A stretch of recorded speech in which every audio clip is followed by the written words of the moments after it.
¿Qué tal? Bueno, muy buenos días.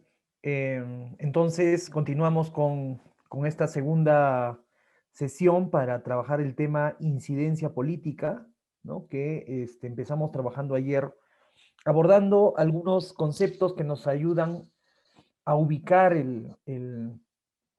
digamos, el contexto en el cual podemos ubicar estas estrategias, estas formas de participación, ¿no? Veíamos los cambios que se produjeron, se han ido produciendo de manera sustantiva en en las últimas décadas, ¿no? Iniciado el siglo XXI, ¿no? Una transformación bastante fuerte de lo que es el capitalismo, ¿no? Y las nuevas formas que va tomando y los cambios que se van generando a nivel de lo que llamábamos dispositivos político-institucionales a nivel global, ¿no? La importancia que tenían los estados y cómo luego las regiones y las ciudades han ido tomando también importancia, así como también la relevancia que han ido tomando los propios territorios, ¿no? Y a partir de ello, cómo se han ido modificando las ideas del gobierno, ¿no? De cómo gobernar y también las ideas sobre la democracia, ¿no? Y cómo la democracia tiene que transformarse también de acuerdo a estos nuevos contextos y la importancia en ello de la gobernanza, de la participación, ¿no? Como formas de ordenar, de organizar el poder, de tomar decisiones, ¿no? En el marco de estos cambios que se han producido, en los cuales la ciudadanía está más cerca de los espacios institucionales, con esta megatendencia que es la descentralización, ¿no? Y donde podemos imaginarnos nuevas formas de desarrollo que consideren las especificidades territoriales, ¿no? Y esas dinámicas territoriales. Entonces, habíamos hecho algunas definiciones también sobre la participación, sobre las políticas públicas, porque todos estos cambios de paradigma también afectan la forma en que enfocamos lo que consideramos las políticas públicas, ¿no? Y cómo se construyen estas, y de ahí la importancia por lo mismo de la participación ciudadana, ¿no? Entonces, la reunión de ahora tiene como objetivo ya entrar al tema de la incidencia de manera específica. He preparado también una presentación para esto. La idea es tener algunas definiciones de lo que llamamos incidencia política, ¿no? Y cómo podemos aterrizarla, ¿no? Como una propuesta concreta para nuestras organizaciones, ¿no?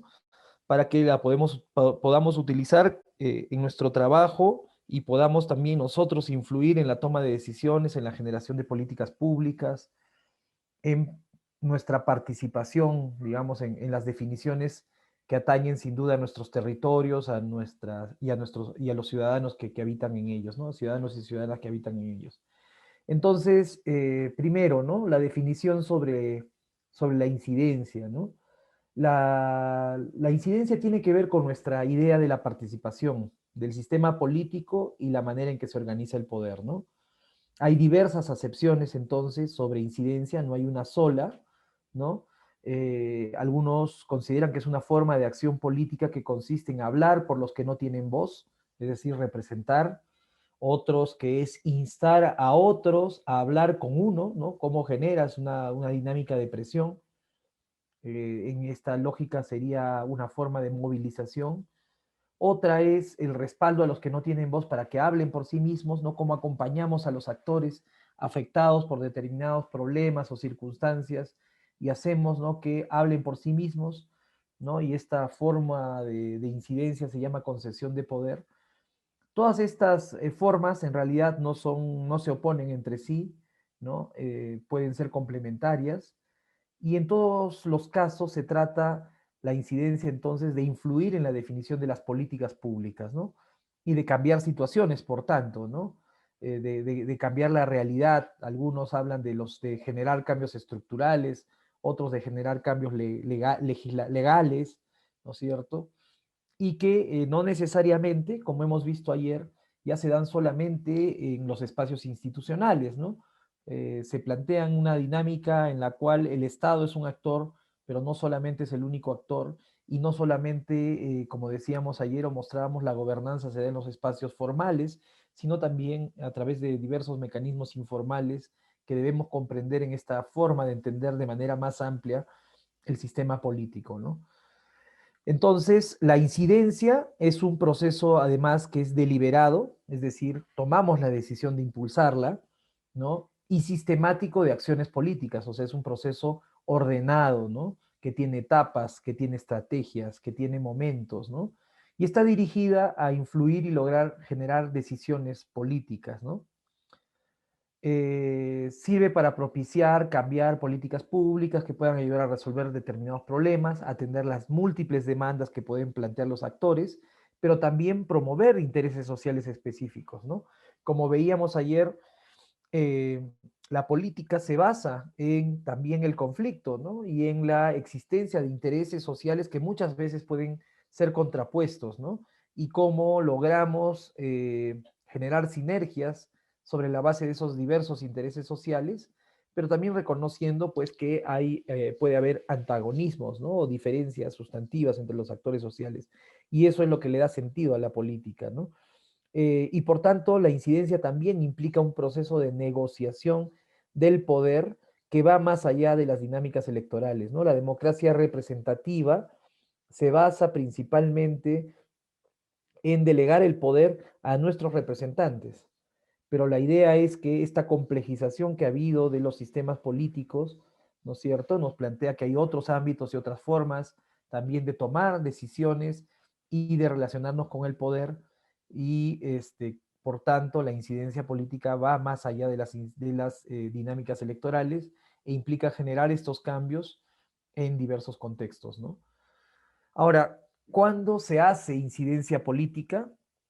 ¿No? ¿Cuándo, en qué momentos, cuándo es necesario hacer incidencia política? Cuando hay una ausencia de políticas para resolver determinados problemas, por ejemplo. Cuando existen también políticas que puedan afectar a sectores determinados, pueden haber políticas que son negativas, ¿no? Para los intereses de determinados sectores de la sociedad o por el incumplimiento también de las políticas, ¿no? En el Perú nos hemos caracterizado por tener un sinnúmero de leyes, de normas, de planes, de iniciativas, de políticas, pero que no se cumplen, ¿no? Entonces, la incidencia también puede servir para que se logre el cumplimiento de esas políticas, ¿no? ¿Para qué se hace la incidencia? Pues para elaborar, para tener propuestas, ¿no es cierto? Para actuar sobre políticas existentes, ¿no? Promoverlas o también neutralizarlas o cambiarlas, para sensibilizar a los hacedores y decisores, ¿no? Y ahí habría que preguntarnos cuánto se ha relativizado esto, pero sin embargo es obvio también que las autoridades son quienes principal y en última instancia tienen en sus manos tomar decisiones, más allá de las presiones que se puedan generar y de las formas a través de las cuales los grupos de interés o los grupos de presión influyen en las autoridades, ¿no? Y incluso toman decisiones por ellas, ¿no? Aportar en la construcción de estructuras para la toma de decisiones, ¿no? Logrando participación y transparencia, eso también me parece algo muy importante, ¿no? Porque efectivamente los procesos de incidencia y de participación nos pueden ayudar a generar otras formas de tomar las decisiones y por tanto a generar otros espacios institucionales, ¿no? Para la toma de decisiones, ¿no? Por ejemplo, la formación de mesas, ¿no? Donde se pueda dialogar sobre determinados conflictos, sobre determinados problemas, la existencia ahora institucionalizada de los consejos de participación, por ejemplo, ¿no? De coordinación, son una demostración de ello, ¿no? Entonces puede ayudar a cambiar la forma en que tomamos las decisiones, donde se abre la toma de decisiones a la participación de los ciudadanos y de los distintos actores que se dan cita en los territorios, ¿no? Ahora, es importante que comprendamos también que los procesos de incidencia, ¿no? Se dan en un marco o en un sistema político determinado, que sabemos muy bien, cada sistema político tiene sus características particulares, ¿no? Y es por tanto que tenemos que ser capaces para poder impulsar procesos de incidencia identificar espacios donde se toman decisiones, también conocer los derechos, las dinámicas de las instituciones, a los distintos actores, a los aliados, entre otros, ¿no? Debe configurar también debe, perdón, considerar la configuración del poder a nivel nacional, regional, local, ¿no es cierto? Eh, en ese sentido, eh, ¿no? En muchos casos habrán cosas que implicarán que tomemos o que desarrollemos procesos de incidencia sobre organismos nacionales, en otro caso serán organismos descentralizados también, ¿no? Y muchas veces incluso transnacionales, ¿no? Como ha ocurrido en muchos temas relacionados a la minería, ¿no? O de defensa de los derechos humanos, ¿no? Que se ha tenido que influir y trabajar en generar cambios, pues, o incidir en organismos internacionales, ¿no? Lo interesante también de estos procesos de incidencia es que nos pueden ayudar, no solamente se sujetan, ¿no?, a las características que ya nos plantea el sistema político, sino que además pueden transformarlo, ¿no?, generando una nueva cultura política, ¿no?, y apuntando a la configuración de un nuevo tipo de organización del poder, ¿no?, que hemos visto ayer se denominaba como un horizonte, ¿no?, gobernanza democrática, ¿no?, y democracia territorial, por ejemplo, ¿no? Este tipo de iniciativas, estas formas de participación política pueden ayudar pues a configurar también el poder mismo, ¿no? Y cómo se van tomando las decisiones, ¿no? Eh, es importante también considerar la esfera pública no estatal. Esto nos va demostrando también cómo se ha complejizado la toma de decisiones y cómo existen otros espacios de debate público que son fundamentales y que terminan impactando en la forma en que se toman o no las decisiones y se generan las políticas públicas, ¿no? Lo hemos visto en las últimas elecciones, el peso que tienen los medios de comunicación, ¿no? Las redes sociales, todo el mundo digital y la opinión pública en general, ¿no? Que se construye a través de estos medios o estos mecanismos, ¿no? Y donde se también puede influir en las políticas públicas, ¿no? Eso también es importante. Ahora, también creo que debemos considerar que la incidencia política va de la mano con una concepción de ciudadanía, ¿no? Quienes promueven estas formas de participación consideran formas o mejor dicho, tienen conceptos sobre lo que debería ser la ciudadanía y el ejercicio de la ciudadanía, ¿no? Y si nosotros promovemos procesos de incidencia política, procesos de participación ciudadana, es porque estamos partiendo de la idea de que la ciudadanía tiene que ser participativa, activa, propositiva, ¿no? Y que esto debe darse en el marco de una idea de la democracia que no solamente se reduce a ser una democracia participativa, perdón, representativa. La incidencia política puede servir también para luchar contra las causas de problemas sociales, ¿no?, de fondo, y para lo cual además se requieren organizaciones sociales fuertes y democráticas, ¿no? Se requiere la construcción de alianzas, se requiere hacer política en última instancia, ¿no? La política también no solo es la lucha por el poder y las decisiones, sino también cómo articulamos mayorías y cómo también desarticulamos, ¿no?, determinadas lógicas o propuestas, ¿no?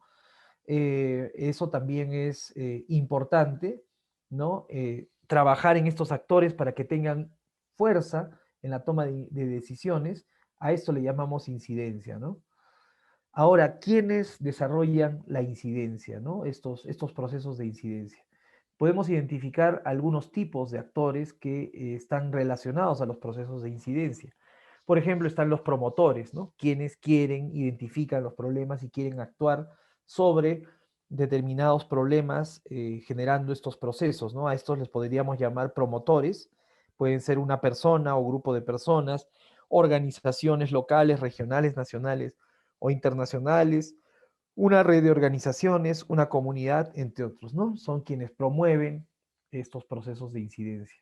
Pero hay otros actores que son importantes en estos procesos también, ¿no? Por ejemplo, están los aliados, que son los actores con los cuales podemos construir coaliciones para abordar determinados problemas, ¿no? Y que pueden ser personas también, pueden ser organizaciones que podemos articular a estos procesos de incidencia, ¿no? Pueden ser también personas con gran legitimidad y credibilidad ante la opinión pública que sin duda nos pueden ayudar también a lograr resultados en nuestros procesos de incidencia, en lograr que cambien esas políticas públicas, ¿no? También está el grupo objetivo al cual dirigiríamos, digamos, estos esfuerzos para influir y generar la toma de decisiones, ¿no? Por lo general, este grupo objetivo puede ser una persona o grupo de personas que poseen el poder de cambiar las políticas públicas, ¿no? Y que afectan a quienes deseamos defender o del lado del que estamos dispuestos a estar o del grupo del que somos parte, ¿no? Este grupo tiene el poder para hacer políticas, ¿no? Detenerlas o cambiarlas si fuera necesario, ¿no? Hay gente que en última instancia, efectivamente, como decíamos, tomará decisiones. Pero este grupo objetivo también puede ser un grupo mediador, ¿no? Un grupo que a su vez puede influir en los tomadores de decisiones, ¿no? Pensemos, por ejemplo, en los parlamentarios, ¿no? O en otros autoridades que pueden terminar influyendo también en la toma de decisiones de una manera, entonces esta sería una incidencia que de alguna manera echa mano también de mecanismos de intermediación para poder lograr sus objetivos, ¿no? Ahora, es importante considerar que para impulsar estos procesos de incidencia necesitamos desarrollar capacidades estratégicas eh, hacia adentro de la organización, pero también capacidades para el proceso de incidencia mismo, ¿no? ¿Qué capacidades institucionales, financieras, organizacionales y políticas debemos tener como organización para poder desarrollar estos procesos de incidencia, ¿no?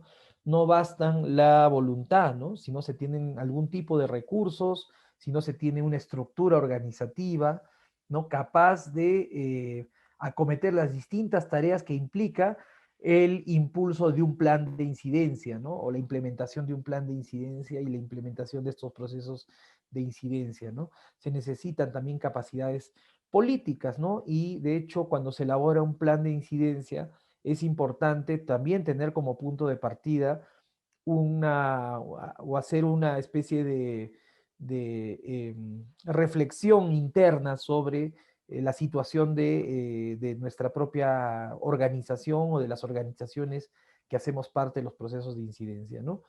Para poder ver cuáles son nuestras potencialidades y debilidades como organización para implementar estos procesos, ¿no?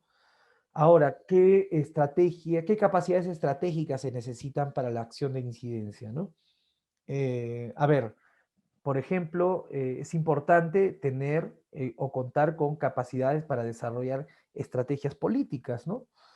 Por ejemplo, ya sobre la base de un proceso de incidencia concreto, es importante saber si tenemos como organización información suficiente sobre las dinámicas de las instancias en las que se toman las decisiones, por ejemplo, ¿no?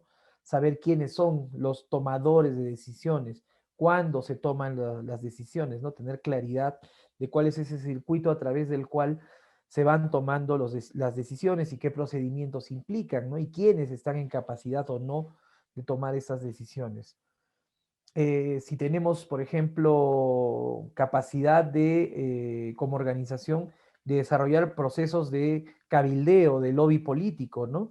¿Hasta qué punto? Porque sabemos muy bien, las decisiones no solamente se toman en los espacios abiertos, sino también muchas veces son producto de conversaciones, de negociaciones que hasta pueden tener un carácter eh, privado en cierto sentido, ¿no? Y es importante, pues, ser capaces de reunirnos con esos tomadores de decisiones, convencerlos, desarrollar una serie de estrategias que nos permitan efectivamente incidir también directamente en ellos, ¿no? Eso es importante también. Es fundamental también considerar qué experiencia tiene nuestra organización respecto a la elaboración de propuestas políticas, ¿no? Cómo llevamos adelante propuestas políticas que pueden ser, por ejemplo, legislativas, pueden ser también programáticas, ¿no es cierto?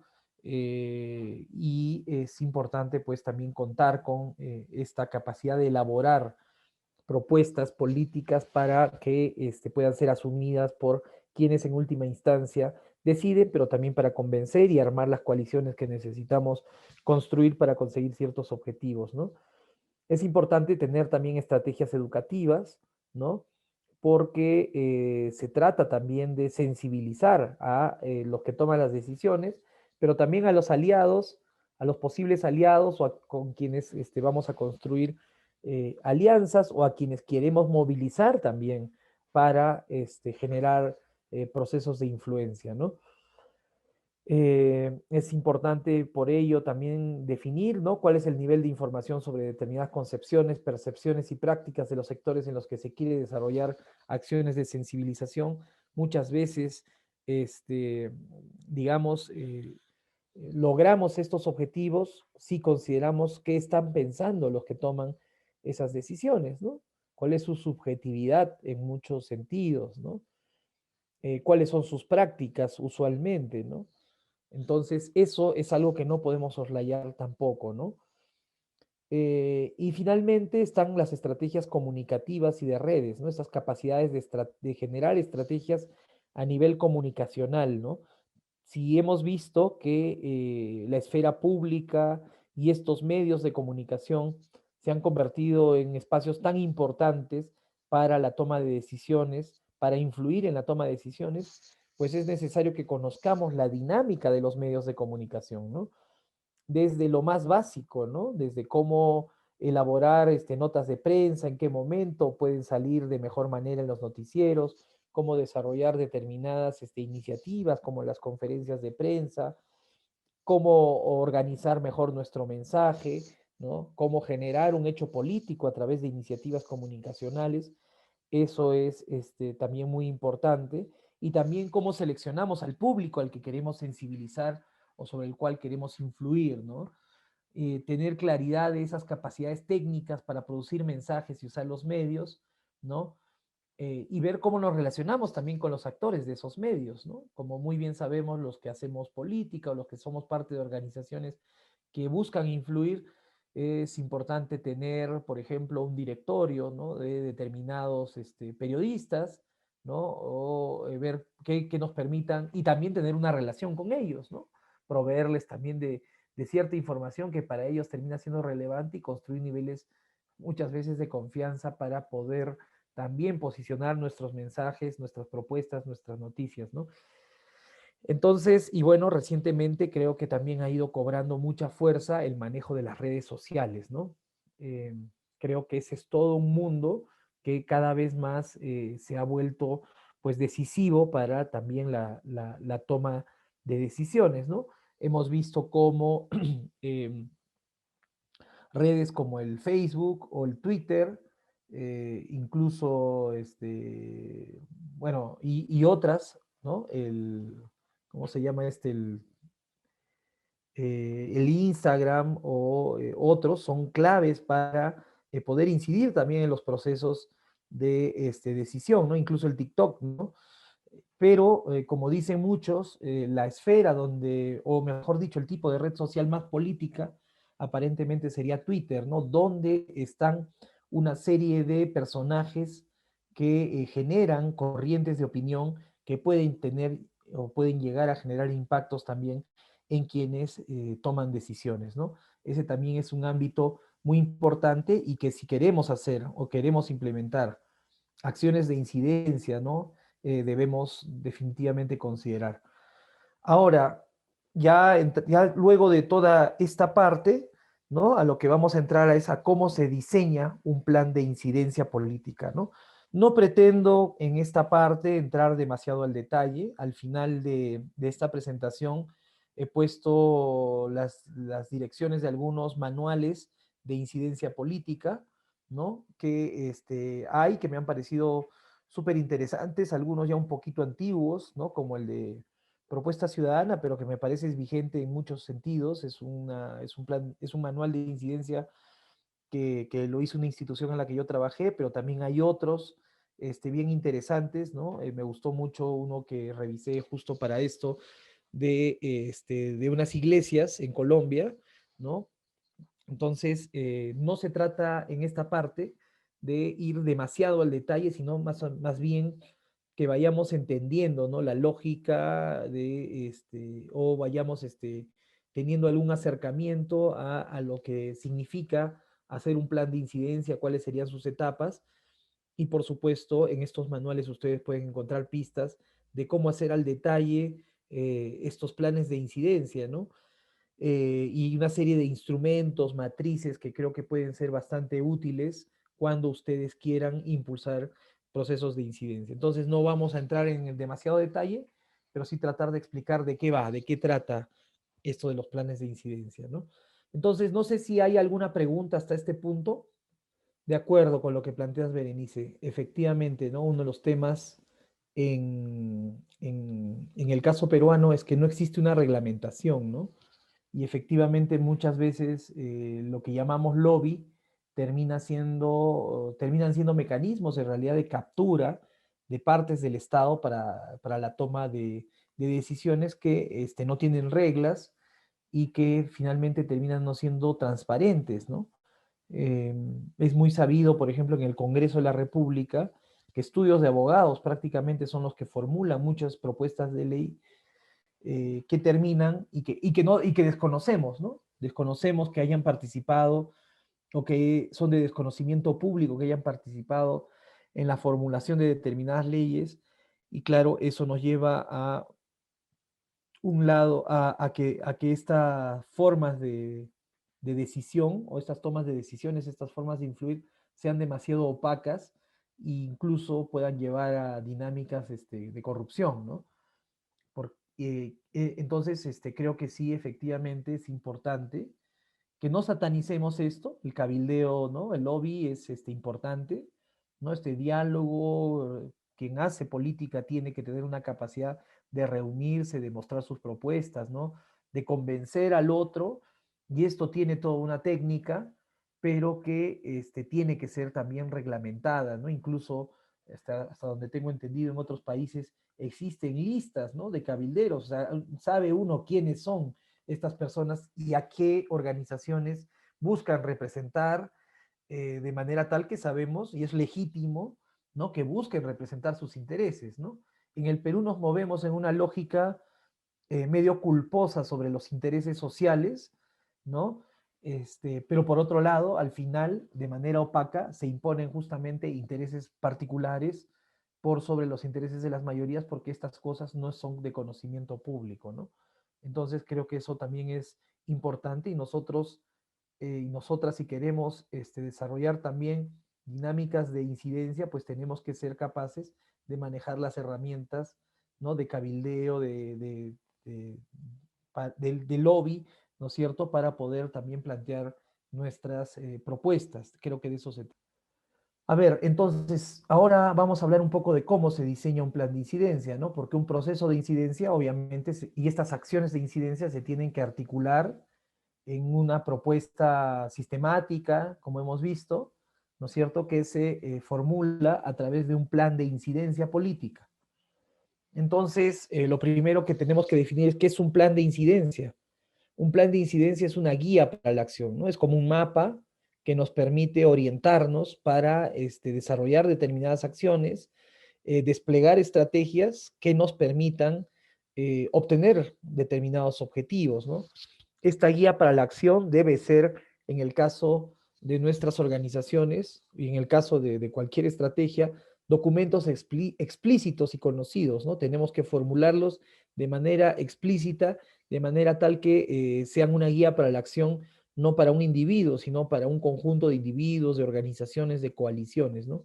En este documento se deben precisar las estrategias que se van a desarrollar, ¿no? Las acciones, las iniciativas concretas que vamos a desarrollar, los mecanismos que podemos utilizar y también los recursos para lograr los objetivos, ¿no? Todo plan requiere también de considerar pues qué cosa o cuántos recursos vamos a utilizar, ¿no? Y debe esto también ser parte de un plan de incidencia, ¿no?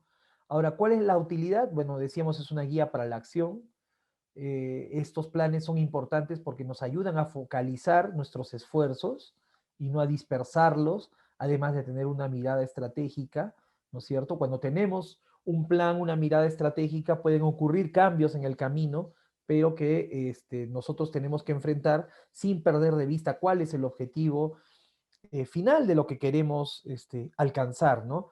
Y no nos dejamos o nos enredamos solamente en los eventos o situaciones particulares que puedan emerger en cualquier momento. Entonces, un plan de incidencia, esta hoja de ruta, este mapa también nos sirve para tener claridad sobre hacia dónde estamos caminando y tratar de concentrar nuestras fuerzas en las tareas en las cuales debemos concentrarnos, ¿no? Creo que es importante también que estos planes de incidencia nos ayuden a construir un lenguaje y un propósito común, ¿no? Porque no podemos tener objetivos comunes, no podemos tener un mapa común para lograr determinadas cosas si nosotros no tenemos claridad exactamente de los alcances de ese propósito, ¿no? Y si no compartimos un lenguaje, ¿no? Que nos permita entendernos unos a otros, ¿no? Entonces, la formulación de un plan de incidencia nos puede ayudar efectivamente a ponernos de acuerdo sobre determinados conceptos y sobre nuestra idea del cambio y de lo que queremos alcanzar. Entonces, la formulación de este plan también en sí mismo puede ayudar, ¿no?, a fortalecer a las organizaciones, a articularlas también, ¿no? Además, estos planes pueden ayudar a fundamentar la cohesión política y organizativa, ¿no? Como decíamos, ¿no? O sea, puede, eh, al tener claridad de los propósitos que uno persigue, ¿no? Y de las formas en que se puede alcanzar, ayudar a establecer una mejor división del trabajo, pero a la vez que todo el mundo sepa, todos sepamos, ¿no es cierto?, que seguimos un único propósito y en ese sentido actuar de manera cohesionada, así como también nos permite construir alianzas, ¿no? Porque en un plan de incidencia podremos identificar quiénes son posibles aliados, cómo es posible construir mayorías, articulaciones que nos permitan multiplicar nuestras formas de presión también, o también de neutralizar, porque hemos visto una incidencia no solo es para lograr propuestas, ¿no es cierto? Como hemos dicho, de política, sino también incluso para echarnos abajo algunas políticas, ¿no? También para eso sirven. Un plan de incidencia también nos debe ayudar a aprovechar mejor los recursos, ¿no? A saber cómo vamos a distribuir de mejor manera nuestros recursos en el conjunto de estrategias que vamos a desarrollar, porque no es posible que funcione una organización sin recursos, ¿no? Entonces eso creo que también es algo que debemos considerar en un plan de incidencia. Bien, ¿y cuál es el ciclo de la incidencia, no? Bueno, acá tengo dos propuestas, ¿no? Tienen algún matiz en cuanto a cuáles son los momentos. Por ejemplo, en este cuadrito de la izquierda, en este diagrama, ¿no? Dice que el primer punto clave para un plan de incidencia es y la identificación del problema, ¿no? Luego de la identificación del problema, de saber qué es, cuál es el problema que queremos abordar y frente al cual queremos plantear una solución, ¿no? Se trata luego de tener información, ¿no? De recolectar información y tener y desarrollar un análisis sobre cómo se desenvuelve el poder, quiénes toman decisiones y también, por supuesto, los fundamentos de lo que queremos proponer, ¿no? Que también es fundamental. En tercer lugar está la solución que propondríamos, ¿no es cierto?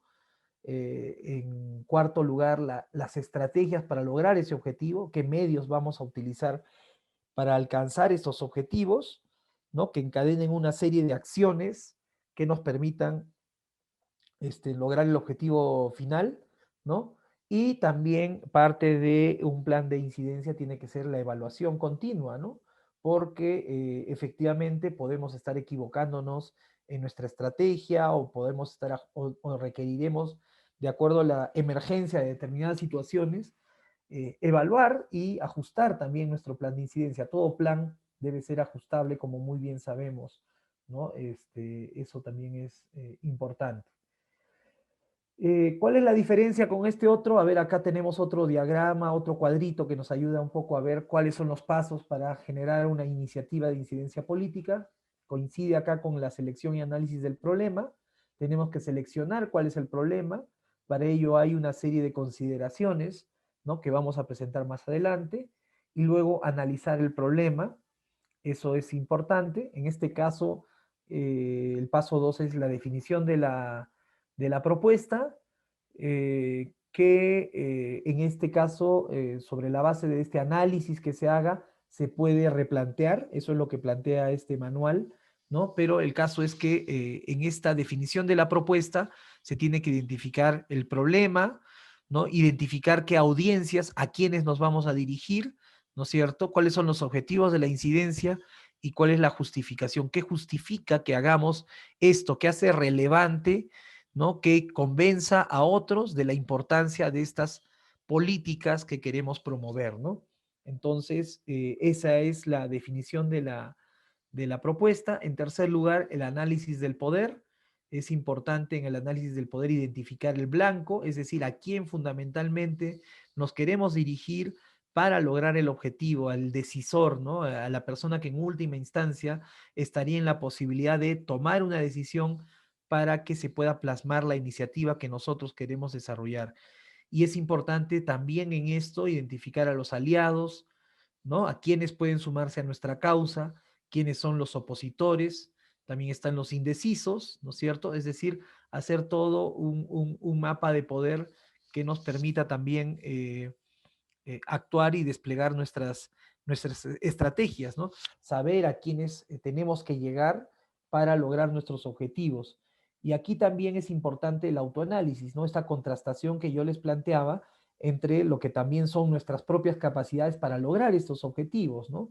¿Qué fuerza tiene nuestra organización para lograrlo? ¿Qué medios tiene para lograr sus objetivos? ¿Qué recursos tiene para lograr sus objetivos? ¿Qué personal, con qué personal cuenta para poder impulsar estas estrategias de incidencia? Entonces, el autoanálisis también será importante para poder elaborar un plan de incidencia, una iniciativa de incidencia política. Y luego ya específicamente están las estrategias, ¿no es cierto? Y el programa de actividades que queremos desplegar en nuestro proceso de incidencia, ¿no?, que vamos a ver a continuación en más detalle. Finalmente, tenemos que hacer un seguimiento y evaluación de nuestro proceso de incidencia como una manera de retroalimentación y de corrección también de los errores que pudiéramos estar cometiendo, y de un seguimiento también de que las acciones que nos hemos planteado desarrollar se estén desarrollando, ¿no?, que se estén implementando, ¿no? Entonces es fundamental para ello hacer un seguimiento, un monitoreo, ¿no?, evaluar qué está funcionando, qué no está funcionando, y también y hacerlo, por supuesto, sobre la base de indicadores, ¿no?, que nos permitan cuantificar lo que estamos logrando o no estamos logrando, ver los impactos de lo que estamos haciendo, ¿no? Concretamente, será también importante para este último paso en este ciclo del proceso de incidencia que queremos desarrollar, ¿no? Ya, a ver, ahora, entonces, vamos al primer punto, ¿no? La identificación del problema, ¿no? Esto creo que es también y el análisis de ese problema, porque no solamente es identificar un problema, sino también, si nosotros queremos ser eficaces en resolver el problema, es importante que seamos capaces de entender cuáles son las causas que originan estos problemas que queremos resolver, ¿no? Identificar específicamente cuál es el problema y también cuáles son las consecuencias que tiene este problema, ¿no? Ustedes saben que en las metodologías participativas se usa mucho esta imagen del árbol, ¿no? Para poder entender en las raíces las causas, en el tronco que sostiene las cosas, el problema, y también saber qué son consecuencias y no necesariamente causas de los problemas, para poder ir a las causas y de esa manera poder transformar esa realidad, ¿no? Entonces acá tenemos una hoja de trabajo que nos puede ayudar a identificar y analizar el problema. Y lo primero es seleccionar el problema, ¿no? Identificar cuál es el problema que nos preocupa, a quiénes afecta directamente, indirectamente, de qué manera, cuán viable es resolver o atender ese problema. Puede ser que no sea de interés de absolutamente nadie, ¿no? O cuán relevante puede ser para una comunidad que se resuelva este problema. Eso también es importante. Y cuánta relación tiene directamente con las políticas públicas, ¿no? Es decir, si a través de estas iniciativas podemos cambiar esas políticas públicas, implementarlas o generarlas, ¿no? Esto que les decía, cuál es la relevancia, ¿no? ¿Cuál es el sentido para una comunidad? Eso también, y si se siente como prioritaria, eso garantizará el éxito, por supuesto, de un plan de incidencia, ¿no? ¿Y cuál es su potencial en términos de movilización, ¿no? ¿Despierta simpatías o más bien todo lo contrario? Si promueve adhesiones o no. Esto son elementos que uno debe considerar cuando selecciona un problema, ¿no? Ahora, para hacer un análisis del problema, es fundamental hacernos estas preguntas, ¿no? ¿Cuáles son las causas principales del problema identificado, estas raíces, ¿no? ¿Esto deriva o no de ausencia de políticas? ¿Resulta de políticas vigentes desfavorables e inadecuadas? ¿Deriva del incumplimiento sistemático de las políticas existentes? Por lo tanto, hay que hacerlas cumplir. Y también saber cuáles son los efectos principales del problema que hemos identificado, ¿no? Que resulta y que termina afectando a la ciudadanía. Entonces, estas son algunas formas de identificar los problemas y también de analizarlos, que son útiles para la formulación de nuestro plan de incidencia, ¿no? Bien, luego viene el diseño de la propuesta, ¿no? Una vez que hemos identificado el problema, ¿no? Será importante ver cuál es la audiencia primaria, ¿no? Y para poder identificar esta audiencia primaria, será importante preguntarnos quién o quiénes tienen el poder para tomar las decisiones que puedan solucionar los problemas y qué procedimientos utilizan para tomar estas decisiones, ¿no? En el caso del manual de, de propuesta ciudadana, por ejemplo, nos ponen un ejemplo, ¿no? El caso de Luchetti, que ya es un caso de hace muchos años, que es bien interesante, ¿no? Y acá nos pone como ejemplo que a quien tendríamos que dirigirnos, principalmente en este caso, es al alcalde de la Municipalidad de Lima Metropolitana, quien en última instancia tomará las decisiones, ¿no? Existe una audiencia secundaria que también es importante identificar, ¿no? En este caso, por ejemplo, están los regidores, los asesores, el jefe de una comisión investigadora, los funcionarios municipales, así como los aliados potenciales, ¿no? Esos podemos identificar como una audiencia que nos va a ayudar además a presionar o impactar o incidir en nuestra audiencia primaria, ¿no? Y acá es importante responder estas preguntas. ¿Quién o quiénes tienen posibilidades de influir en las decisiones que toman las audiencias primarias? ¿Qué procedimientos utilizan para influir en las decisiones de los gestores de políticas, ¿no? Por ejemplo, una comisión investigadora puede tener un impacto, ¿no? Una comisión que se organiza para reflexionar sobre un determinado tema, eleva un informe y puede presionar, ¿no? O en qué espacios se mueven también esas audiencias secundarias, ¿no? En qué ámbitos se mueven y será importante también identificar, ¿no? Luego están los objetivos, tenemos que ser capaces de formular objetivos de la solución al problema que queremos encontrar y por tanto tenemos que identificar qué cambios perseguimos con la propuesta de incidencia, ¿no? ¿Qué cambios específicamente queremos alcanzar? Si son realistas y mensurables, o sea, es posible alcanzarlos. Hasta ahora recuerdo toda esta discusión que hubo en la comunidad LGTBI, por ejemplo, sobre el matrimonio igualitario, ¿no? Eh, Era una buena pregunta ver si es que era posible o no alcanzar el matrimonio igualitario y si temporalmente no era mejor avanzar sobre la base del reconocimiento de derechos como la unión civil, ¿no? En fin, creo que es importante también ir leyendo las correlaciones de fuerzas, como decíamos, de los actores, las percepciones también de la gente, para ver si los objetivos que nos estamos trazando son realistas y además son, bueno, también medibles, ¿no? Si podemos medir su impacto o no. Eso es importante, ¿no? Y estos objetivos es importante definirlos en qué cosa cambiarán, quién hará el cambio y cuándo lo harán, ¿no? Y finalmente está la justificación. ¿por qué es necesario dar solución a este problema? Tenemos que argumentar, ¿no? Tenemos que convencer de por qué es importante solucionar un problema. ¿A quién beneficia? También es fundamental, ¿no? Puede beneficiar a un grupo vulnerable de la sociedad, puede beneficiar también a un sector importante de la ciudadanía, puede tener un impacto y además identificar también cómo va a beneficiar a cómo los va a beneficiar, ¿no? Entonces, eso es respecto de cómo podemos formular la propuesta, ¿no? Por otro lado, tenemos también eh, el análisis del poder, ¿no? Creo que este es un ejercicio súper interesante, ¿no? Que podemos desarrollar también a través de algún tipo de metodología participativa, ¿no? Que nos permita en un diagrama poner, por ejemplo, eh, quiénes son los que están en contra de lo que nosotros queremos desarrollar, ¿no? Quiénes son,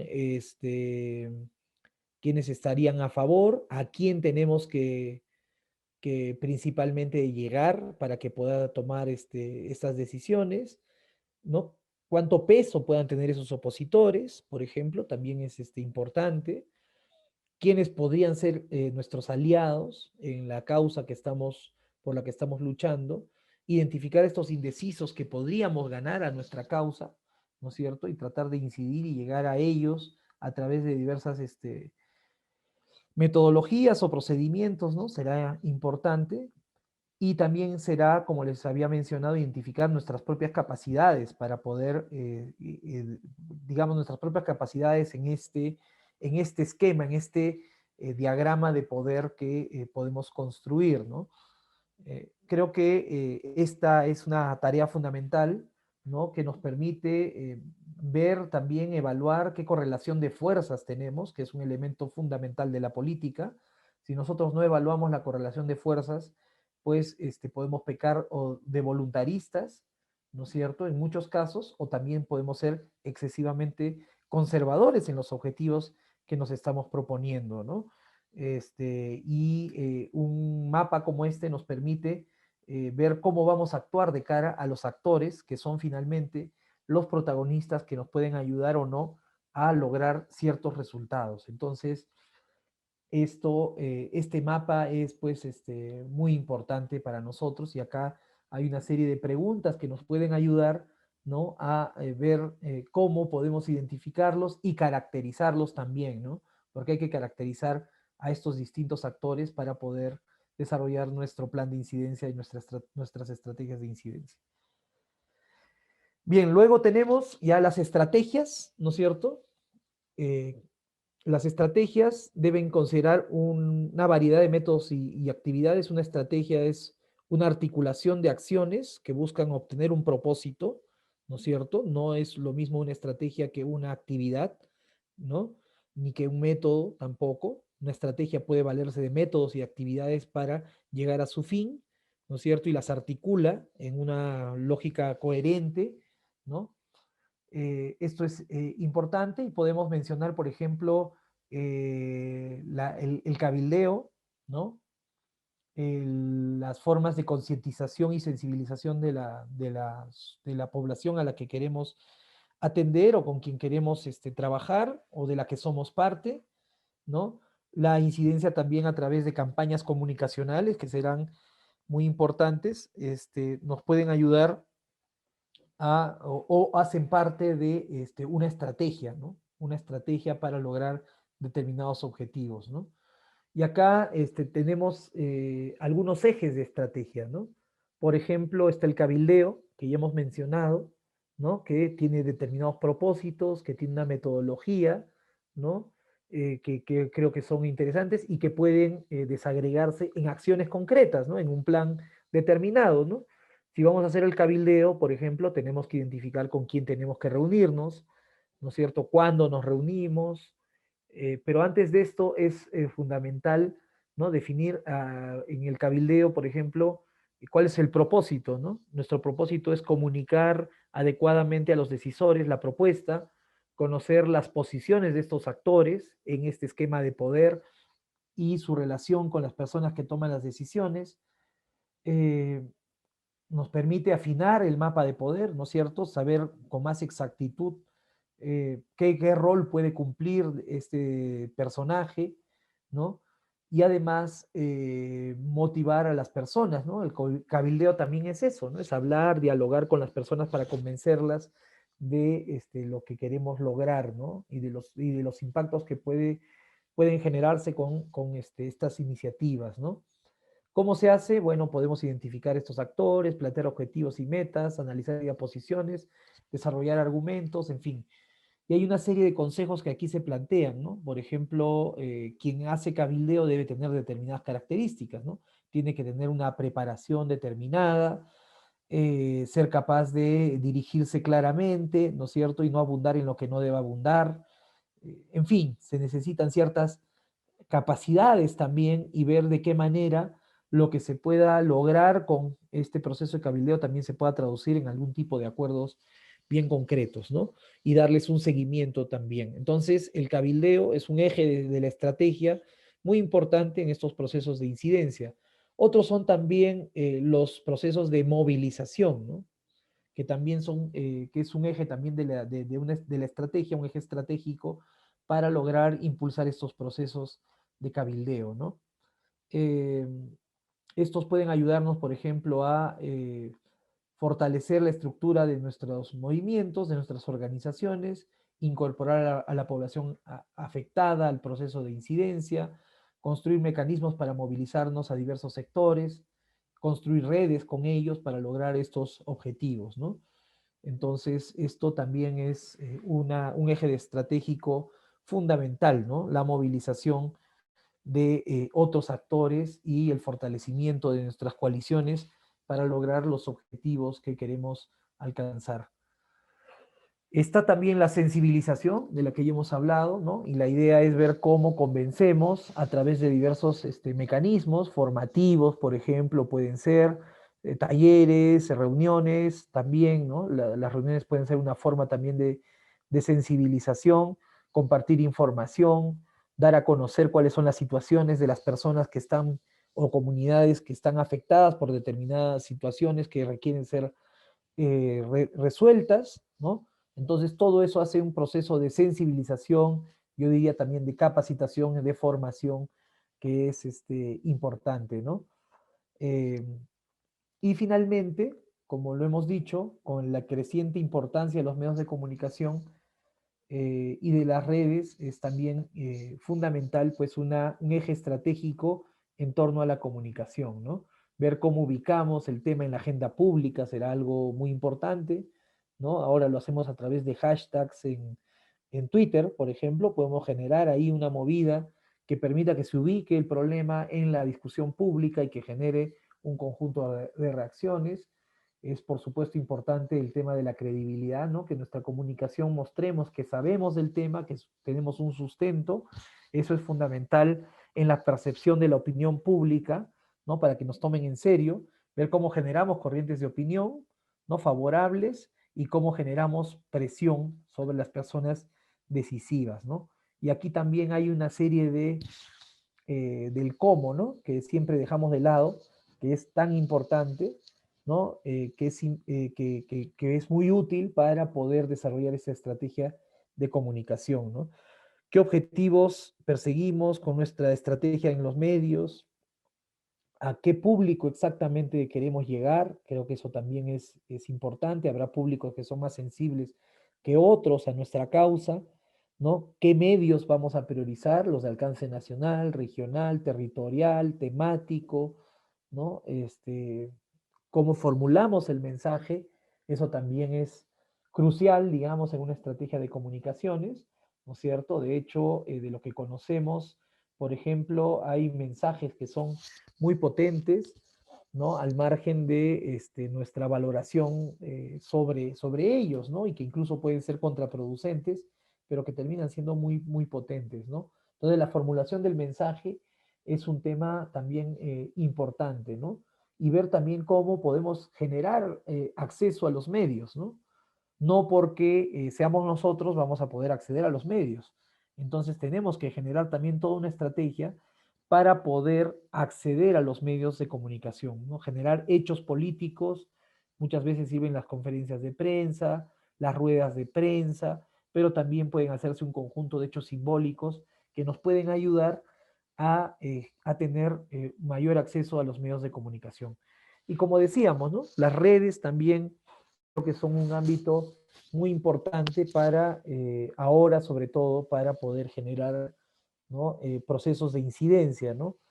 Que nos permiten conectarnos con otras personas y organizaciones y sumarlas a nuestra causa, colaborar con ellas, crear y compartir contenidos, ¿no? Encontrar, usar y organizar contenidos. Puede ser que nosotros necesitemos de sensibilización y que hayan otros que tengan ya cosas armadas, productos que nos puedan ayudar en esa sensibilización, las podemos compartir, las podemos utilizar.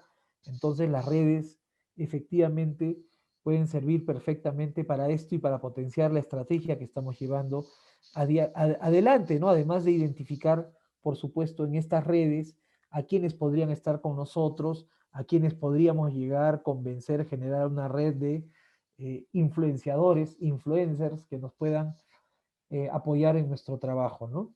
Está también los correos electrónicos, aunque se han venido bastante a menos. Estas encuestas también son útiles y una serie de iniciativas, ¿no? Donde la gente se adhiere para apoyar una causa. Cursos en línea también son útiles, ¿no es cierto? Y conferencias, entre otros, ¿no? De generar debate virtual. Las redes nos han abierto un mundo de posibilidades para desarrollar procesos de incidencia y no podemos soslayarlas, ¿no? ¿Cómo se traduce esto en un plan operativo? Bueno, todo plan necesita, ¿no? De identificar qué es lo que vamos a hacer, quién está a cargo, cuánto cuesta y cuándo se va a hacer, ¿no? Un plan de incidencia, pues tiene que considerar sus ejes de estrategia, las actividades en las cuales se va a desglosar esa estrategia, ¿no? Quiénes están a cargo de esas actividades y de esas estrategias, qué recursos se requieren, ¿no? Financieros o no financieros, y luego ver en qué momento se hacen estas actividades, ¿no? Establecer un cronograma de actividades para poder llevar adelante nuestro plan de incidencia. Bien, y finalmente está lo referido a la evaluación y seguimiento, ¿no? Como les decía, es importante la retroalimentación que podamos hacer, evaluar lo que hicimos bien o no hicimos bien en nuestros procesos, ¿no? Creo que eso es muy importante y también saber qué impactos reales se han logrado o no con nuestros procesos de incidencia, ¿no? Además, por supuesto, de llevar procesos de monitoreo, porque no vamos a poder evaluar si no estamos monitoreando las acciones que vamos desarrollando, si no sabemos si hemos cumplido o no con las acciones o iniciativas que nos habíamos propuesto, ¿no? Eso es también muy importante para poder tener un plan de incidencia adecuado, ¿no? Bien, yo llegaría hasta ahí y me gustaría que podamos, a partir de esto, tener alguna conversación, ¿no? Para esclarecer algunos puntos o hacer algunas preguntas, o también sería importante si es que podemos dar algunos ejemplos, ¿no? Si es que alguno tiene algún ejemplo de cómo puede funcionar este proceso de incidencia, ¿no? Estos procesos de incidencia y cómo se pueden... Sí, bueno, bueno, creo que una de las grandes cosas, una de las cosas que nos debería llevar a reflexionar a quienes hemos hecho parte de procesos de incidencia, por ejemplo, desde las ONGs y que hacemos política también en organizaciones, es cuánto hemos perdido la capacidad de identificar cómo se hace política, ¿no? Los cómo de hacer la política, ¿no? Entonces, y creo que perdemos mucho de vista eso, ¿no? Sobre todo en estos procesos de incidencia que buscan ser menos políticos, paradójicamente, perdemos de vista eso, ¿no? Que es un juego de poder el que nosotros, en el que nosotros nos estamos involucrando, ¿no? Y en esos juegos de poder, también, por tanto, y como muchas veces, por ejemplo, en el caso de las ONGs, en los proyectos que presentan las ONGs se precisan determinados objetivos sobre los cuales después hay que rendir cuentas, pues muchas veces se dejan de lado procesos que tienen que ser más amplios, ¿no? En el tiempo también, y que no desarrollamos, ¿no? No sé, pienso un poco en lo que tú decías sobre las condiciones en las cuales nos desenvolvemos para impulsar determinadas agendas, ¿no? Para lograr determinados propósitos, lograr determinadas leyes, propuestas, iniciativas, ¿no? Pensemos nosotros cómo ha trabajado a lo largo de muchos años sectores conservadores en los sectores populares, ¿no? Entonces, creo que esas son las dimensiones que muchas veces son soslayadas, dejadas de lado y que deberíamos considerar, ¿no? Pensemos cómo estos sectores más conservadores han ido tomando las calles y desarrollando capacidades de movilización que antes difícilmente se hubieran atrevido a desarrollar, ¿no? Entonces, en lo particular pienso que todas las estrategias planteadas tienen que ser puestas sobre la mesa y creo que es fundamental la organización de la gente, su capacitación de la ciudadanía, ¿no? La capacitación, la sensibilización, el involucramiento con la ciudadanía es muy importante, ¿no?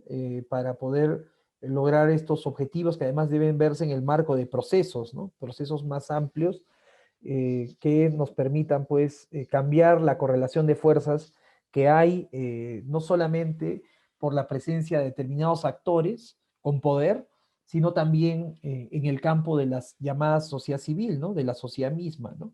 Cuánta presencia tenemos en este campo, ¿no? Y cómo hemos orientado, ¿no? Nuestros mensajes también a dialogar con estos sectores de la ciudadanía, ¿no? Eso es algo que yo creo que tendríamos que atender, ¿no? Y tener una lectura además de lo que viene ocurriendo en el país, del momento político en el que nos encontramos. Entonces es un proceso altamente político, ¿no? Que nos lleva a tratar que nos debe llevar a reflexionar sobre qué cosas están movilizando a los ciudadanos, ¿no? No sé, me pongo a pensar en la pregunta que haces sobre determinados sectores que hoy están sometidos, o mejor dicho, sobre las grandes mayorías que hoy están sometidas a una gran precariedad, ¿no? A una sensación de incertidumbre muy grande y sobre la cual y sobre cuyos miedos actúan los sectores más retardatarios de la sociedad, ¿no? Me pongo a pensar en ellos y cómo nosotros no podemos dejar de considerar esos aspectos, ¿no?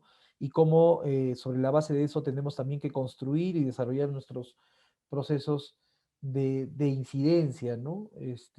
Eso. Entonces, para mí, todos estos procesos son importantes, creo que debemos recogerlos, pero no podemos perder de vista además que se dan en el marco de lo que ya es la acción política, ¿no? Y que esta reflexión sobre el cabildeo, eh, estos manuales de incidencia, la incidencia política, son formas de participación política.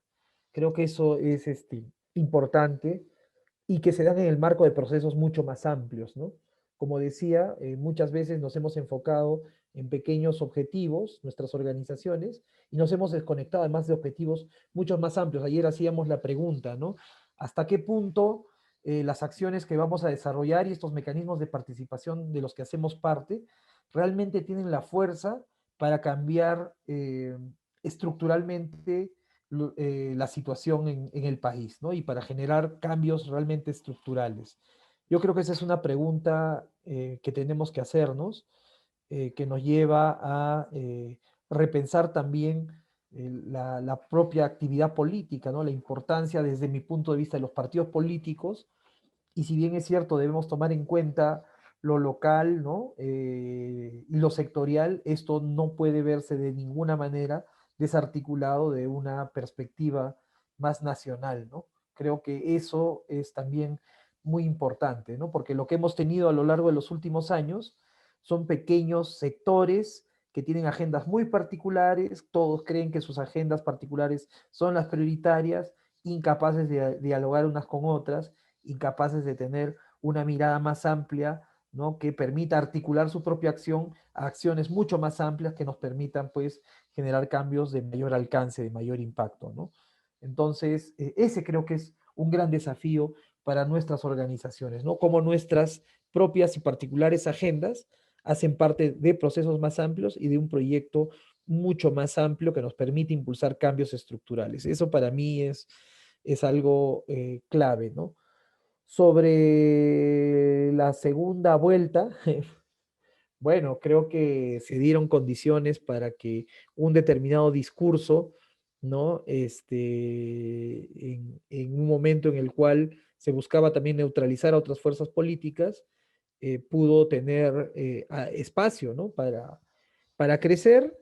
Expresa, como lo han dicho algunos analistas políticos, la existencia no solamente de una polarización social, sino de abismos sociales en nuestro país que se han reflejado ya a lo largo desde que hemos recuperado la democracia, si ustedes quieren, e incluso antes, donde determinados territorios pues se expresaban claramente en una lógica que algunos llaman antisistema. No sé si precisamente es antisistema, pero sí recoge gran parte de un malestar de un sector de la ciudadanía, ¿no? Que se siente relegado y excluido de diversas maneras, ¿no? Entonces, creo que eso es lo que refleja el triunfo de Castillo, ¿no? Y creo que la incomprensión de otros actores del nivel de la crisis en la que nos encontrábamos, ¿no? Es cierto que, digamos, hemos visto situaciones de crisis a lo largo de los últimos años, desde el año 2016, por ejemplo, pero creo que no les prestamos la suficiente atención, ¿no? De sus implicancias y de la profundidad que tenían. A esto, sumado a todo lo generado por la pandemia, pues creo que sí se ha desnudado y se han hecho muy evidentes, ¿no? Estos abismos sociales, y estos abismos sociales se han expresado electoralmente, no el año 2021, sino si ustedes lo ven el propio año 2020, ¿no? Donde tuvimos una fragmentación de opciones políticas para el Parlamento, y la gente votando porque, no sé, en contra, no necesariamente a favor, ¿no? De determinada opción. Yo creo que eso se ha replicado ahora, nuevamente en los resultados de la primera vuelta, pero además dando como ventaja a que a este sector, ¿no? Que creció, digamos, en los bordes, como dicen ellos mismos, a través de una estrategia vietnamita, le llaman, de ir desde las periferias hacia los centros, en los lugares donde nadie trabajaba, a los que nadie llegaba, ¿no? Y de comprender sobre todo este malestar, estos abismos que se vuelven a expresar electoralmente en el país, ¿no? Entonces, y para ello echaron mano, pues, de un conjunto de estrategias también, ¿no? Las redes sociales, por ejemplo, creo que sí fueron importantes, por más que se diga que no, y este contacto cara a cara también con la ciudadanía, ¿no? Que era impedido en cierta forma por la situación de la pandemia, pero que con mucha audacia y con mucho atrevimiento y riesgo también decidieron desarrollar, ¿no? Como metodología para llegar a otros sectores de la ciudadanía. Entonces creo que eso puede explicar un poco, ¿no? Y además entender efectivamente que en medio de la fragmentación, pues hay espacios que hay que disputar, ¿no? Espacios territoriales que disputar de manera específica, por más que no nos garantizaran en una primera vuelta una mayoría, ¿no? Y de hecho eso es lo que obtuvimos, ¿no? Pedro Castillo obtuvo un poquito más de la votación que obtuvo el tercer lugar en las elecciones anteriores, ¿no? En el año 2016. Eso es un indicador efectivamente de la situación que describo, ¿no? Sobre las medidas más amplias, lo que plantea Katy, bueno, la verdad es que es una pregunta, no sé si muy amplia, pero de mi experiencia, a ver, creo que hay distintos niveles también para incidir, ¿no? Hay procesos de incidencia que están más relacionados con la población en el cara a cara, ¿no es cierto? Y otros que más bien se mueven en otros ámbitos, ¿no? Pero creo que la clave para lograr estos procesos de alto impacto, estas medidas más amplias, ¿no? No se puede dejar de lado el trabajo directo con los actores, que creo que no hay, ¿no? Ese trabajo además con las instancias descentralizadas, de las cuales además se desconfía muchísimo, ¿no? y también, por supuesto, la gran discusión pública que tiene que generarse para tratar estos temas, ¿no? A mí me tocó, por ejemplo, ser parte de la discusión de la política sobre gestión del territorio en el Acuerdo Nacional y claro, digamos, el Estado peruano y los gobiernos subnacionales han invertido de manera importante en estos procesos de zonificación territorial, de ordenamiento territorial, y sin embargo, a pesar de ello y a pesar de alguna voluntad de estos entes más nacionales de desarrollar estas políticas, no logran conectar pues con los estallidos sociales que hemos visto en los territorios, ¿no? Entonces, una estrategia para lograr la eficacia de una política como esta, pues implica moverse en estos distintos niveles, ¿no? Y articularlos de manera tal que se pueda presionar y lograr que se hagan efectivas estas políticas y que la gente, la población, la ciudadanía entienda o sepa, ¿no? Cuál es el valor, qué impactos va a tener sobre su vida reales, ¿no es cierto? Y se puedan comprometer en estos grandes procesos de movilización. Creo que eso es muy importante, ¿no? Para poder lograr de manera eficaz que se impulsen estos lineamientos de estas medidas más amplias de las que hablas, Katy, ¿no? A mí me genera muchas reflexiones. Yo he trabajado, he sido responsable de, de incidencia de la institución, de una institución durante varios años y bueno, hay varias preguntas que me surgen a partir de la intervención que haces, ¿no? Eh, una de ellas, por ejemplo, y está un poco relacionada también a la que hizo Gerardo, ¿no? Yo me preguntaría, en un contexto antipolítico como el que vivimos, ¿no es cierto? ¿Cuántos jóvenes están dispuestos a movilizarse por una agenda joven y cuánto esa agenda joven la sienten realmente suya, ¿no? Que realmente tiene que ver con sus problemas, se han relacionado con ellas, etcétera, ¿no? Entonces, eso me lleva a preguntarme sobre dónde ponemos el énfasis muchas veces, ¿no? A mí sí me parece bien que discutamos en el plano de las leyes, ¿no? De ver cómo incidimos, por eso, bueno, a veces me cuesta hablar de incidencia en los famosos tomadores de decisiones para que hagan leyes, ¿no? Y hay toda una tecnología al respecto que me parece, sin embargo, correcta. O sea, creo que ese es un campo de lucha, de batalla que tenemos que dar para poder generar cambios en las políticas, ¿no? Eso me parece importante, pero también me preguntaría cuánto en la sociedad hemos generado una capacidad de movilización, ¿no? Y sabemos que muchas veces para poder generar esa capacidad de movilización en la sociedad se necesitan recursos. O sea, la gente no solamente se mueve bajo las lógicas del voluntariado, menos en contextos de precariedad como los nuestros, ¿no? Donde la gente tiene que trabajar para vivir muchas horas y donde tiene que tomar, bueno, en Lima particularmente se vive en condiciones en las cuales pues uno toma muchas horas en moverse de un lugar a otro, es una ciudad que nos termina tragando, ¿no? Que termina tragando a la gente.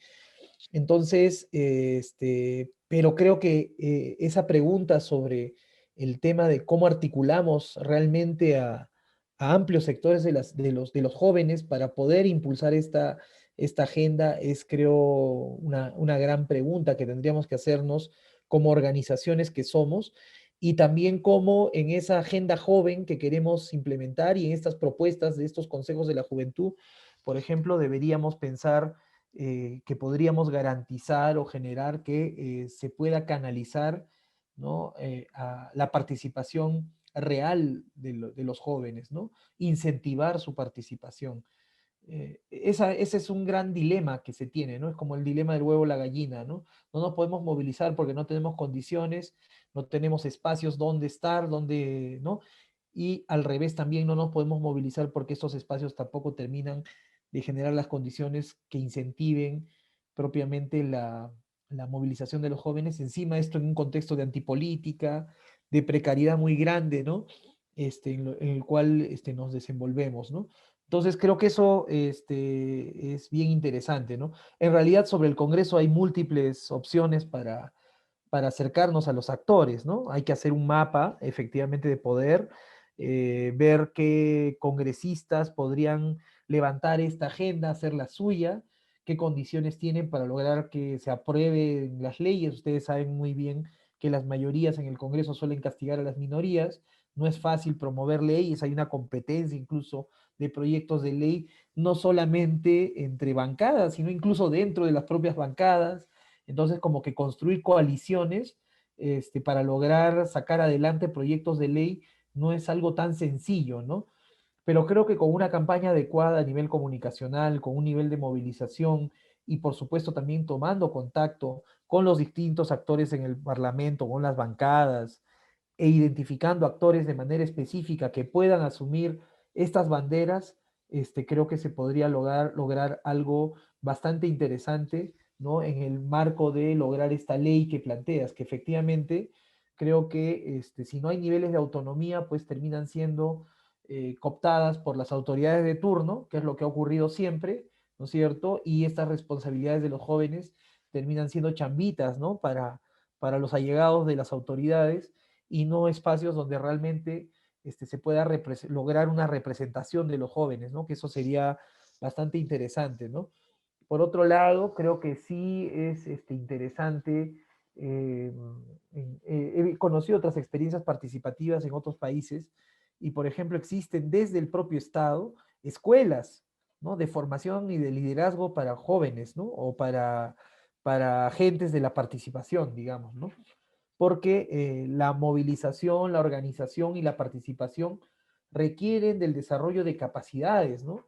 Entonces habría que preguntarnos si en estas políticas de juventud que hay en el Perú, existen también estos espacios que puedan generar procesos de capacitación de los jóvenes en estos temas, ¿no? Que puedan darle un soporte a su participación, ¿no? No sé, bueno, eso me parece bastante interesante y hay que hacerlo a todo nivel, ¿no? Hay que hacerlo a nivel de los gobiernos regionales, pero también a nivel del Parlamento en general, ¿no?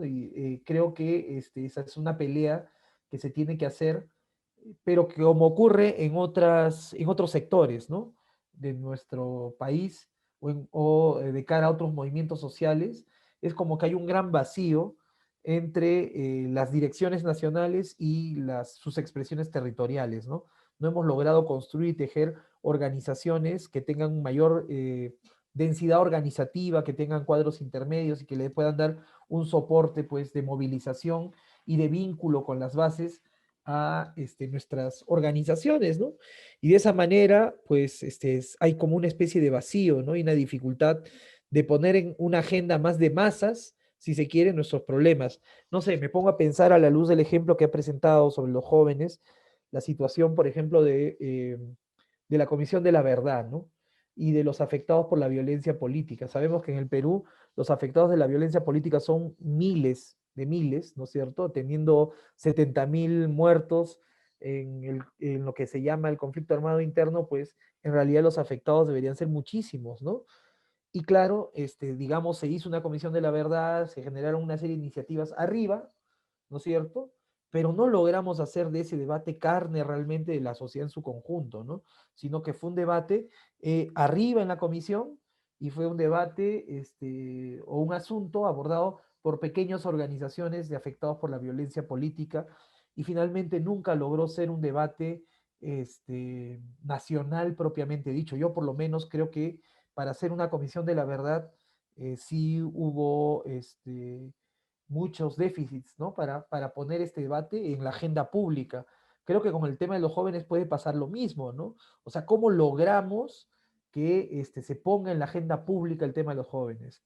Si no es siendo incluso disruptivos, yo diría, ¿no? Hay que ser disruptivos, no hay que quedarnos en los canales institucionales y de ahí que me parezca importante, interesante esta idea de plantearse también la acción política desde la lógica del proceso constituyente. Porque si una característica tiene un proceso constituyente es que está más allá de las instituciones, porque reconoce que esas instituciones tienen graves limitaciones, que no son capaces, ¿no? De canalizar esas demandas sociales. Yo creo que en el Perú pasa eso con los jóvenes, ¿no?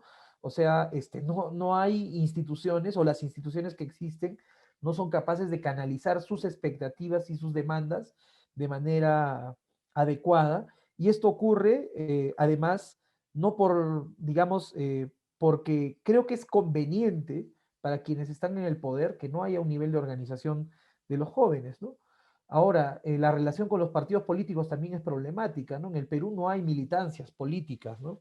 No sé, yo me pongo a pensar en la experiencia chilena, por ejemplo, donde los partidos políticos y también otro tipo de agrupaciones políticas iniciaron procesos de trabajo para formación de militantes en incluso los liceos, ¿no? En las escuelas secundarias. Y ustedes recordarán toda esta movilización de los pingüinos, que fue súper interesante, ¿no? Y que fue finalmente la base de lo que ahora es el proceso constituyente y que se fue articulando con otras movilizaciones, ¿no?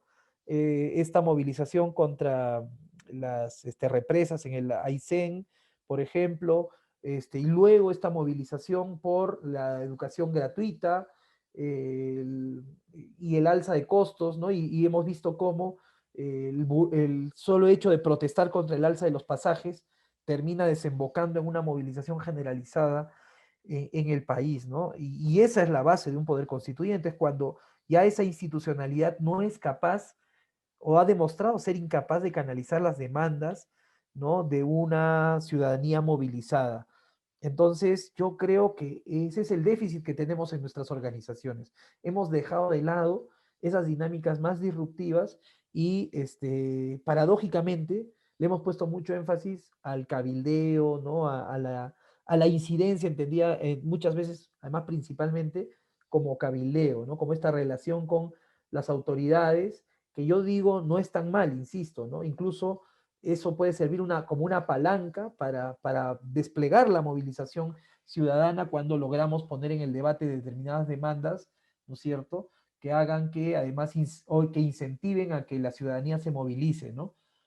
Entonces, yo lo plantearía así, o sea, a mí sí me parece que sería muy sugerente realmente plantearse que desde los jóvenes, ¿no es cierto?, más allá de los partidos, porque el poder constituyente va más allá de los partidos, se planteen, ¿no?, la necesidad de, desde la perspectiva de los jóvenes y las jóvenes, eh, replantearnos nuestra institucionalidad, nuestro Estado, el pacto social, ¿no?, entre peruanos y peruanas. Yo creo que este tema es fundamental. Y lo otro es cómo generan coaliciones a partir de esto, ¿no?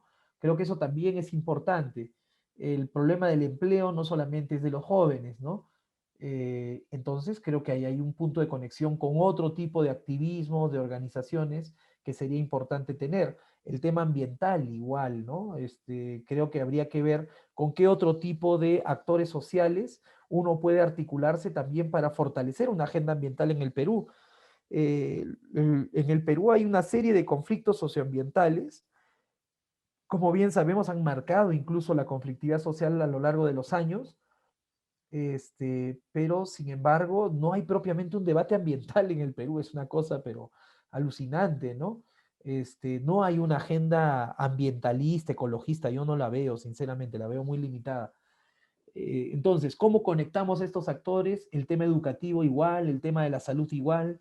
Entonces, creo que la lógica también de las alianzas y de construir con otros plataformas más amplias para lograr estos objetivos puede ser muy interesante también para dinamizar políticamente el desarrollo de la organización de los jóvenes, ¿no? Eso creo que es importante también, ¿no? Eh, Sobre el tema de las dinámicas informales, efectivamente, ¿no? Eso nos muestra pues que la acción política está más allá de esta institucionalidad y de este remedio de partidos políticos que tenemos. Pero eso no nos debe llevar a una despolitización del debate. Yo creo que ese es el gran problema que tenemos. O sea, la gente huye de la política, ¿no? Porque entiende la política de una determinada manera o se ha satanizado la política.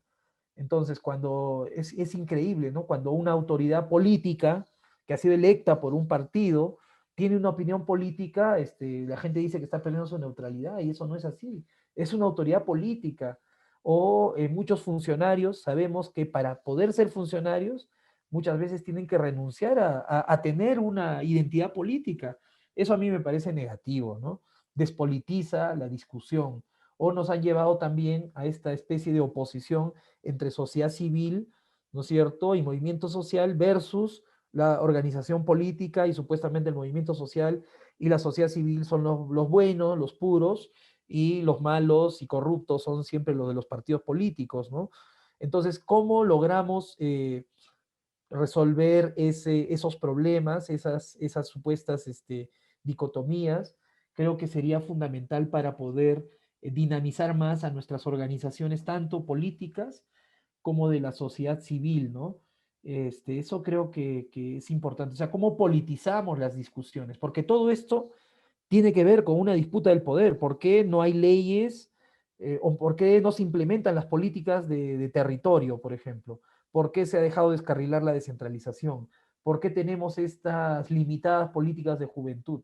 Todo eso responde no a la bondad o a la maldad de los actores, sino a una forma de organizar y de distribuir el poder. Entonces, es una lucha política. Y ese creo que es otro de los puntos que a mí me parece importante darle relevancia, ¿no?